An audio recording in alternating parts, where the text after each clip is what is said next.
Hi everybody, Mike Brown back with you. Welcome back to Educator.com's Adobe Photoshop CS6 course. So far in this course we've gone over the workspace, we've looked at preferences, we've gone over Bridge, the editing and sorting program, we've gone into Camera Raw, which allows you to take your images and do preliminary corrections on the overall image and then bring it in Photoshop for further work. We've talked about the exposure and color corrections that you can perform on your images and how you use those tools and functions. And now it's time to deal with the most important technique in Photoshop. If you remember my 4 basic categories, the first and most important category is selections. And my mantra, which you'll see in a moment, if you can't select it, you can't correct it. If you cannot isolate an area precisely and properly, you can't make a correction that's flawless.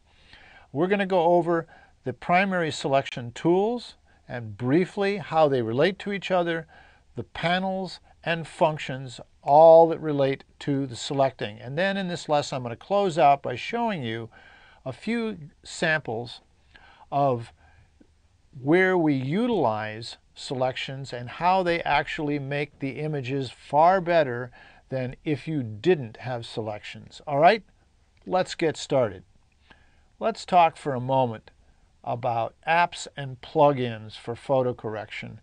I receive emails all of the time, and I just got an email from a colleague the other day telling me about a new app and plugin, an app for the iPhone and all the other smartphones, and also the same piece of software on a little more robust level that's available for a plugin to Photoshop, which I found there's all sorts of plugins for Photoshop that can do various and sundry things. A company called Nik, N-I-K, made some fabulous plugins that are far better and expansive in the black and white conversion and also in HDR, which is high dynamic range photography. These are things that Photoshop has functionality but not as expansive. Now, this plugin that I got the email for, $200 for a plugin to go into Photoshop that does nothing more than the same thing you can do right in Photoshop. I went over it, took a look at it, and I'm absolutely amazed.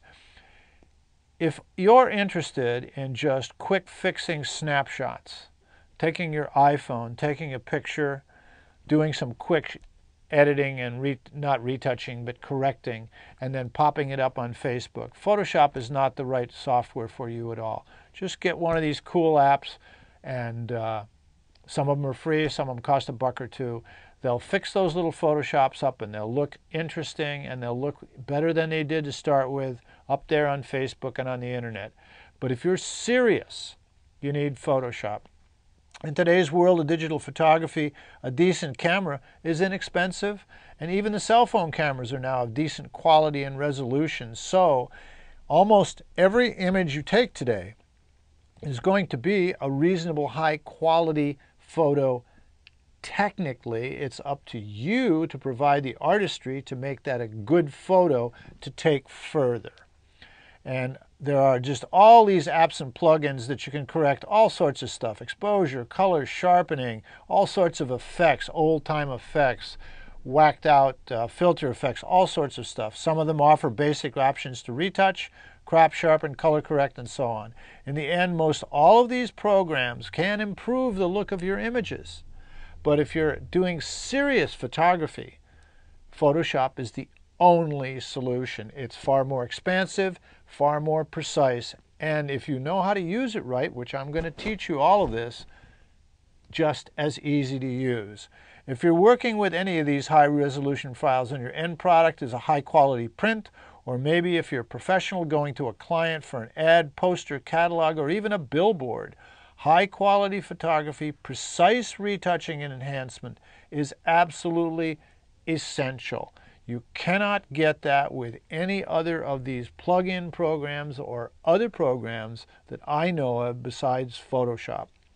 Anything that these other programs that claim they can do all this magic easily, anything they can do can be done in Photoshop equally as well, equally as fast as long as you know how to do it, and in most cases far better than any of the apps. So Photoshop is the way.